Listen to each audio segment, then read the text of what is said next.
Good morning, everyone. Here's the AM update for May 12th. Fighting continues at the Azovstal steel plant as Russians attempt to block underground tunnel exits but continue to lose soldiers doing so.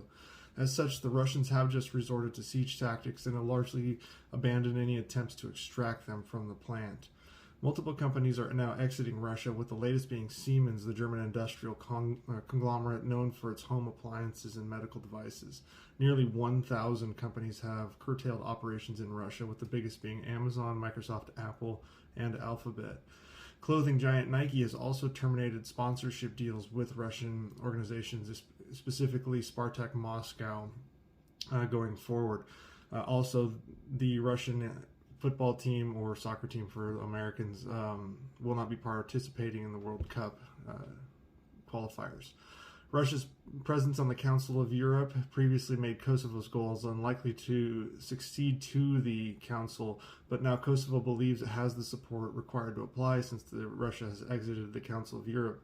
Serbia has vowed to respond harshly to Kosovo's moves, so tensions might spiral out of control in the Balkans, and we may see some fighting break out there as well.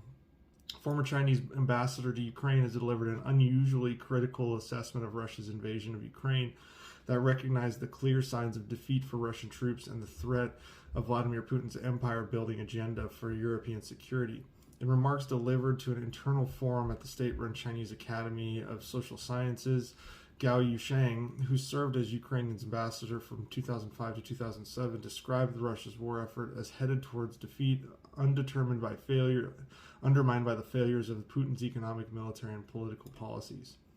President Biden on Thursday touted the American farmers as the solution to global food insecurities brought on by Russia's invasion of Ukraine and unveiled policies to help boost domestic agricultural output, such as doubling U.S. production of fertilizer to $500 million and extending crop insurance coverage, as well as upping shipments of food products to the rest of the world from America. He said to the farmers, "You feed America.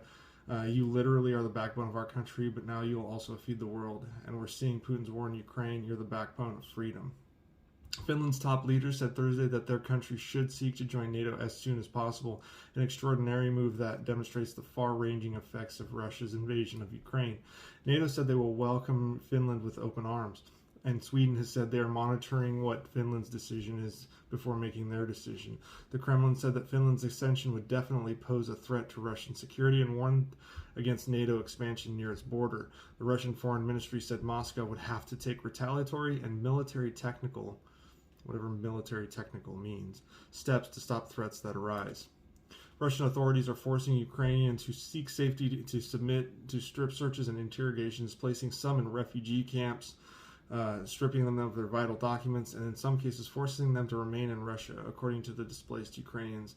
Volunteers helping the refugees and the Ukrainian Western officials monitoring the situation. Pentagon spokesman John Kirby told the U.S.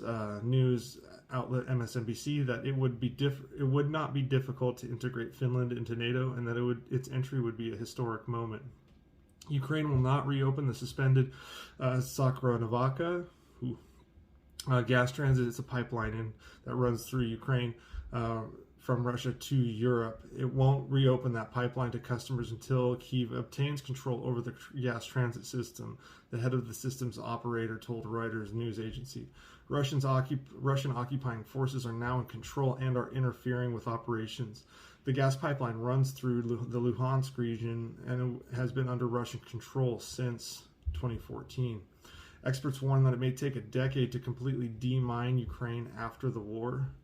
And Russia is reporting its first civilian casualty of the war after a missile strike in the Belgorod region killed one civilian and injured 7 others. Kyiv has not claimed responsibility for the strike. The deputy chairman of Russian Security Council, Medvedev, said NATO sending weapons, training Ukrainians, and other aggressive measures increases the likelihood of a direct and open conflict between NATO and Russia. Yeah, you're a broken record. You say that like every other day. Unfortunately, there's new footage coming out from security cameras of a car dealership where it showed Russian troops shooting elderly civilians in the back as they tried to flee. Just more proof of war crimes from Russia. The security video can be found on CNN. It's actually all over the internet. This took place in March of 2016 in the outskirts of Kyiv, and this is absolutely disgusting. President Zelensky, now countering what I said yesterday about Ukraine's attitudes towards the U.S., I fully believe he watched my TikTok, President Zelensky did, and now he says that he is praising the U.S. Lend-Lease program and new aid and the new $40 billion aid package. President Zelensky said, "I am grateful to the people of America and to all of our friends in Congress and the administration for their support." Well, you're welcome. That's all it takes. Just a little pat on the back and you can get billions of dollars in the support of America. Anyways, have a good day, everyone. I'm going to be at work, so I won't be posting a lot, so